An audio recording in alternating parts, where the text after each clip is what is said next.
आज 4 जून 2024 सुवासिनीला देहावजना होऊन पूर्ण 3 वर्ष झाली आणि सुवासिनीचे कोरोनाने केले पक्षिणीची अवस्था. मुळात सुवासिनी याचा शुद्ध भावार्थ असा की सौभाग्यवती, आणि सौभाग्यवती याचा शुद्ध अर्थ दैववान. आणि दैववान म्हणजे भरभराट करणारी स्त्री, तिला सौभाग्यवती समजलेले. ज्यावेळी विवाहित होतो त्यावेळी गृहप्रवेश म्हणतात, म्हणजे माप ओलांडणे. त्यावेळी लक्ष्मी म्हणून तिला आपण घरात घेत असतो आणि ती संसार करण्यासाठी, त्या घराचा उद्धार करण्यासाठी प्रवेश केलेला असतो. आता ही आपल्याजवळ येते कधी? तर ब्रह्म कसं आहे, सुरुवातीला आहे आणि शेवटी आहे आणि मध्ये माय आहे. तशी पत्नी सुद्धा आपल्याबरोबर सुरुवातीला नसते आणि शेवटी नसते, मधल्या काळात येते. म्हणजे 21 ते 25 या दरम्यान येऊन त्या आपलं कार्य पूर्ण झालं की निघून जात असते. तेव्हा त्याचा खंत करायचं नाही किंवा त्याची आठवणी काढत बसायचं नाही. तिचं कार्य झालं की ती जाणारच. आता सुवासिनीची कोरोनाने पक्षिणीसारखी कशी अवस्था केली ते आपण पाहूया. तर क्षणोक्षणी पडे उठे परिबळे उडे बापडी, चुके पथ येऊनी स्थिमित दृष्टीला झापडी. किती घळघळा गळे रुधिर कोमल अंगातुने, आणि तशीच निज कोटरा परत पातली पक्षिणी. म्हणे निज शिशु प्रति अधिक बोलवे ना मला, तुम्हाच जिहंतीचा कवल एकमी आणिला. करा मधुर हा चला भरविते तुम्हा एकदा, अन करो जतन या पुढे प्रभू पिता अनाथा सदा. एक पक्षी सकाळी घरट्यातून उठून आपल्या लेकरांचं म्हणजे पिलांचं अन्न आणण्यासाठी जात असते बघा. आणि अन्न गोळा करत असताना एक कृतज्ञ माणूस तिच्यावर बाण मारतो आणि तिला घायल करतो. आता ती अडकते, माझ्या लेकरांना हे आता अन्न जायचं कसं? जबरदस्त तिला तो बाण लागलेला असतो. तरी सुद्धा आईचं प्रेम लेकरावरती किती असतं यातून आपल्याला सिद्ध होत आहे. ती आपटत धोपटत ते अन्न घेऊन त्या घरट्यापर्यंत आली आणि आपल्या लेकरांना हाक मारते, मुलांनो बाहेर या, मी हा तुम्हाला शेवटचा घास आणलाय, तो गोड करून घ्या, मी भरवते आणि यापुढे मी आशीर्वाद देते की तो भगवंत तुमचा सांभाळ करो. तसंच सुवासिनी सुद्धा बरोबर 30 दिवस त्या कोरोना बरोबर झुंज खेळत.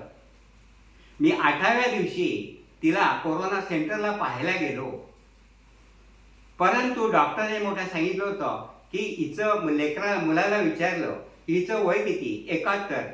तुमच्या वडिलांचं वय किती? तर 72. म्हणाला हे एक जाते, मग त्यांना कशाला बोलवताय? तरी सुद्धा 48 वर्ष माझ्याबरोबर व्यवस्थितरित्या संसार करून, आणि शेवटी आपली सखी आहे, तिला विसरायचं कसं? मी रिक्षा मागवली आणि कोरोना सेंटरला जाऊन बसलो. दरवाजा उघडल्यानंतर आत प्रवेश केला, माझ्याकडे हसत मुखाने पाहिलं आणि निघाले. काही विलास चालत नाही. एक महत्वाचं यातून मला सिद्ध करायचं आहे की सत्संगात जाऊन जे ऐकायला मिळालं ते मला तिथे ऐकायला मिळालं, आणि ते म्हणजे जे हसत मुखाने मृत्यूला सामोर जातं त्यानेच आपल्या मृत्यूवरती विजय मिळवला, हे ग्रंथात लिहिलेलं आहे. तेव्हा ही सुद्धा आपल्या लेकरांसाठी 30 दिवस त्याला झुंज देत शेवटी भेटायला आपल्या घरपर्यंत आलीच, मुलांना भेटायला. आता पुढे काय ही पक्षी म्हणते आहे, तसंच सुवासिनीचं सुद्धा आपल्या लेकरांना म्हणणं आहे. आहा मधुर गाऊनी रमविले सकाळी जना, अनकृतघ्न मज मारतील नचही मनी कल्पना. पक्षीनच म्हणते की मी जर सकाळी उठून आणि दुसरी तिसरी पक्षिणी नसून कोकिळा, की जिचा आज विश्वामध्ये गोड आवाज आहे, ती सकाळी उठल्यानंतर आपल्या सगळ्यांचं मनोरंजन करत जाणारी ती पक्षिणी. तर त्या कृतज्ञ माणसाने तिच्या बाण, तसंच हिला सुद्धा म्हणायचं आहे सुवासिनीला, की माझी पत्नी आहे, सौभाग्यवती आहे, तेव्हा तिला सुद्धा असं म्हणायचं आहे की मी सुद्धा असंच म्हणजे सात्विक होती, परोपकारी होती, माझ्याबरोबर वारकरी, आम्ही वारकरी 3-3, 8-8 दिवस वारीला संसार मात करून आणि सकाळ दुपार संध्याकाळ त्रिवार भजन असा तिचा नित्यक्रम आणि हिंदू धर्माचे जेवढे म्हणून उपवास आहेत ते शास्त्रोक्त करणारी अशी ही स्त्री. आणि सकाळी उठल्यानंतर प्रथम आंघोळ करून तुळशीला पाणी घालून नंतरच चहा व्हायचा. तेव्हा हिचंही म्हणणं असं आहे की कोरोनाने मला लेकरातून उठून का नेलं. पुढे ही पक्षी काय सांगते तसंच हिलाही म्हणायचंय, निघून नर जातीला रमविण्यात गेले वय, आणि म्हणून वधिले मला किती दया कसा नर, तुम्हा सव मुखे सुखे धरून घास झाडावरी, क्षण एक न बसले तो शिरत बाण माझ्या उरी. पक्षी काय म्हणते, तुमचा घास मी तोंडात घेऊन बसले आणि बसते तो माझ्या बाण. तसं कोरोनाने सुद्धा हिला घायल केलं होतं, अगदी जबरदस्त धक्का होता. तेव्हा हिला सुद्धा असंच म्हणा, असं का केलं माझ्या बाबतीत, मी सुद्धा सात्विक होते, परोपकारी होते, असंच सुवासिनीला म्हणायचं आहे. तेव्हा ती कोरोना तरी सुद्धा त्या नराधामाला ती पक्षीने वाईट म्हणत नाही. ती म्हणते, उदार बहुनर शूर खरोखरी झाला, कारण वधून मद पाखरा निरपराध की दुर्बला. केवढा मोठा पराक्रम केला त्याने. तर एका म्हणजे योद्धा म्हणायचा, त्याला परोपकारी माणूस म्हणायचा, कारण त्याने एका पाखराला मारलं निरापराध अशा. तसं सुवासिनीला सुद्धा म्हणायचं आहे की कोरोनाने मलाच उठून नेलंय, असं तिचं त्या भगवंताजवळ बोलणं आहे. जशी पक्षी म्हणते तसंच आता ही सुवासिनी आपल्या लेकरांना भेटण्यासाठी कशाला आली आहे ती आपल्याला कथन करतो. म्हणाल उलले जगा विसरले प्रियाले करा, आणि म्हणून अतिसंकटे परतले मी घरा.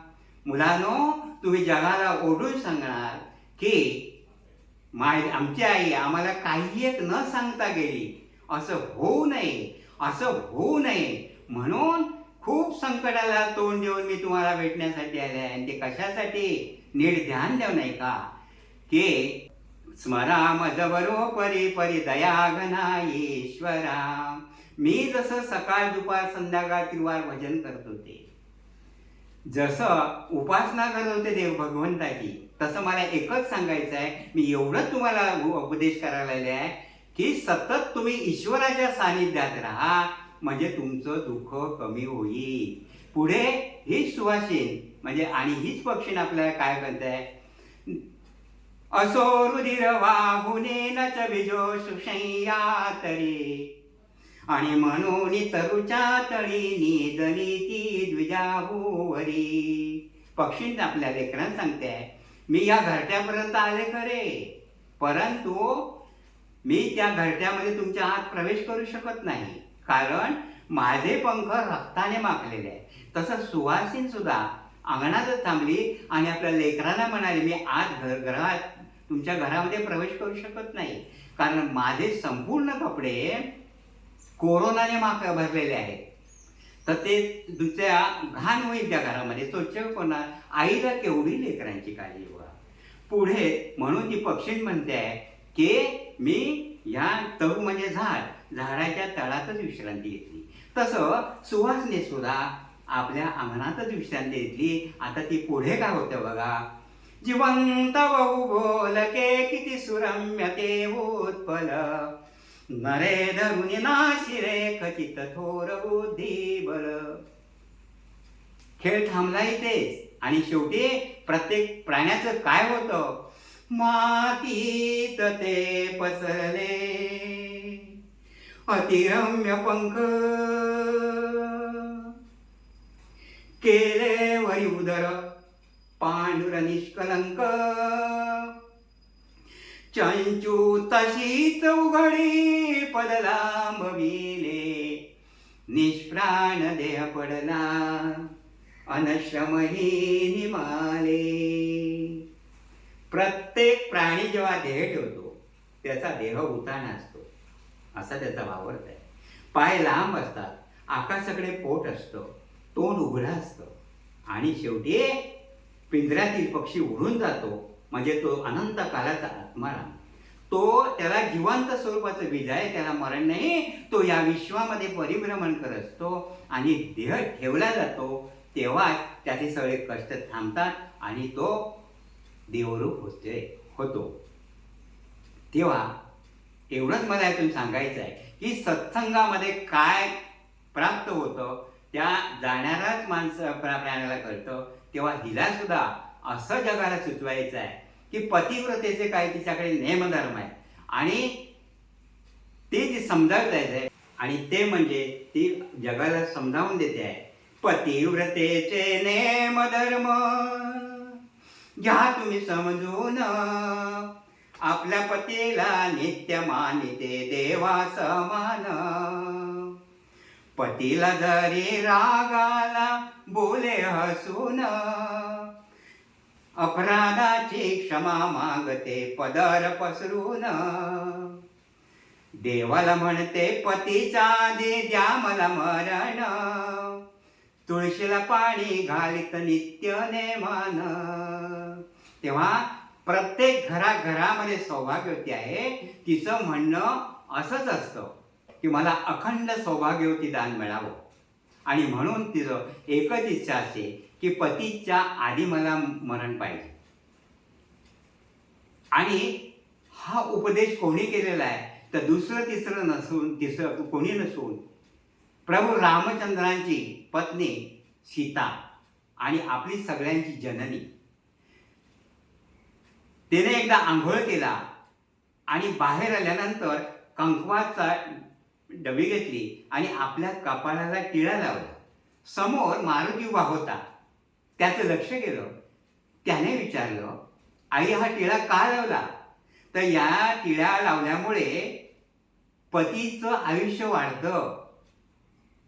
तेव्हा प्रत्येक सौभाग्यवती आज जिथे जिथे आपण तीर्थयात्रेला पाहतो, धार्मिक क्षेत्र पाहतो, तिथे याच कारणाने गेली असते आणि ती की माझ्या पतीचं आयुष्य वाढो एवढं तिच्याजवळ मागणं असतं आणि मला अखंड सौभाग्यवती दान मिळो. तसं हिने आपलं म्हणणं पूर्त केलेलं आहे. तेव्हा एवढे बोलणं मी थांबवतो. बस एवढा बोध पुरेसा झाला.